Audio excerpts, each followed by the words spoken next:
Muli po isang magandang araw po ng paggawa sa ating lahat. Kanina lamang po ay kung napanood po ninyo yung aking content na parang nananawagan po dito kay Comelec Chairman George Garcia na makialam na magsalita na ng naaayon sa konstitusyon. Mga kabarangay, timing po at may napanood po ako na isang election officer mula po sa Naga, isang abogado. Ganito ang dapat na maging election chairman natin . Pakinggan po natin ang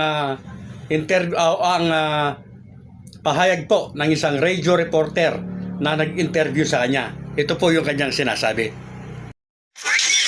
Dapat nang ituloy ang pagpatuloy ng barangay and SK election sa Nobyembre ngayong taon dahil sa nakatakdang filing of Certificate of Candidacy para sa 2028 national and local elections sa susunod na taon. Ito ang naging laman ng reaksyon ni Atty. Michael Julia Jr., ang election officer sa lungsod ng Naga, nang hingan ito ng panayam ng Carmen Naga hinggil sa panukalang ilipat ng halalan ngayong taon sa Nobyembre susunod na taon dahil sa travel cost ng mga botante dala na din ng presyo sa petrolyo. Ayon kay Julia, nakatakda na ang mga aktibidad na may kinalaman sa barangay at SK elections, kabilang na ang voters registration na nagtatapos o magtatapos sa Mayo, filing of COC sa Setyembre at campaign period sa Oktubre hanggang sa halalan sa barangay sa Nobyembre. Maliban pa dito, binigyang diin ng abogado na sa Oktubre 2027 nakatalaan na din ang filing of Certificate of Candidacy para sa 2028 national and local elections.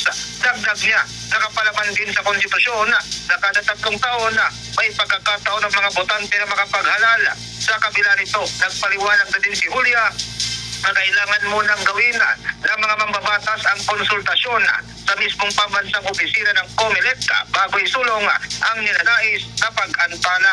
Kasama mo sa lungsod ng Naga, Radyo Man Paulo Papa, Tatak, Arimen.